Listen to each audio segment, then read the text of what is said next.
पत्नी को मिला कांग्रेस से टिकट तो पति ने बीजेपी को कह दिया अलविदा।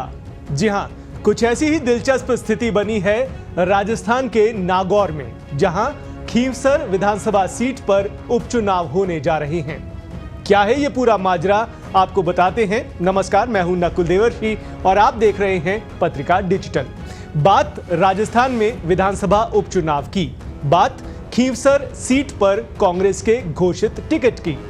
दरअसल कांग्रेस पार्टी ने खींवसर विधानसभा सीट पर सभी को हैरान करते हुए एक बड़ा फैसला लिया है और रतन चौधरी को अपना प्रत्याशी घोषित कर दिया है। इस चयन के साथ कांग्रेस पार्टी ने न केवल महिला सशक्तिकरण का संदेश देने की कोशिश की है, बल्कि पारिवारिक राजनीतिक रिश्तों के समीकरणों को भी एक नया मोड़ देने का काम कर दिया है।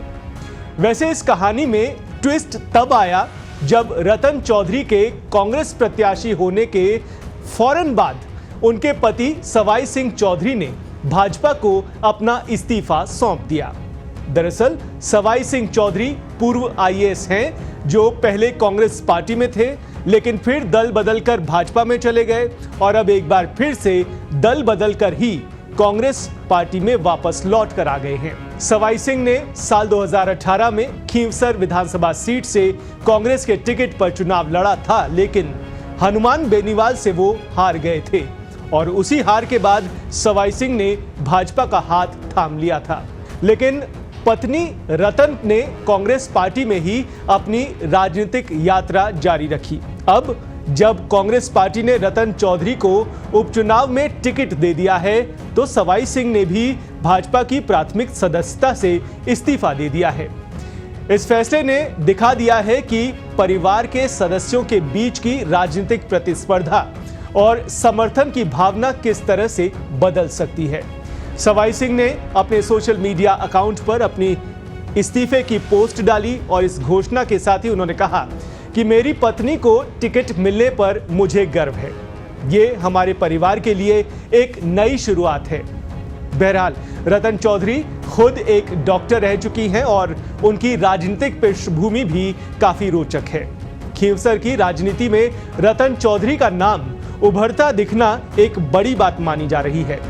कहते हैं कि रतन चौधरी ने भाजपा से भी टिकट मांगा था, लेकिन जब टिकट नहीं मिला तब उन्होंने कांग्रेस में जोर लगाया और टिकट पाने में आखिरकार वो सफल भी रही। रतन चौधरी की उम्मीदवारी के साथ ही ये भी साफ हो गया है कि कांग्रेस पार्टी ने खींवसर सीट पर हनुमान बेनीवाल की पार्टी आरएलपी से गठबंधन नहीं करके खुद के दम पर चुनाव लड़ने का बड़ा फैसला लिया है। शायद इसलिए भी कि कांग्रेस इस सीट पर ऐसा करके खुद की ताकत को परखना चाह रही है और यही वजह है कि खींवसर की जनता के लिए यह उपचुनाव केवल एक मतदान प्रक्रिया ही नहीं है, बल्कि एक नई दिशा और परिवर्तन का संकेत भी है। अब सवाल यह भी उठता है कि रतन चौधरी अपने पति के राजनीतिक अनुभव का लाभ आखिर कितना उठा पाएंगी और क्या उनका ये राजनीतिक अनुभव का लाभ उन्हें इस चुनाव जीतने में सफल कर पाता है या नहीं। वहीं इस सीट पर चुनावी लड़ाई बेहद रोमांचक होने की उम्मीद बनी हुई है और सभी की नजरें अब आरएलपी सांसद हनुमान बेनीवाल की ओर से उतारे जाने वाले आरएलपी प्रत्याशी की घोषणा पर टिकी हुई है। तो चलिए इस राजनीतिक सफर की रोमांचक कहानी में फिलहाल इतना ही।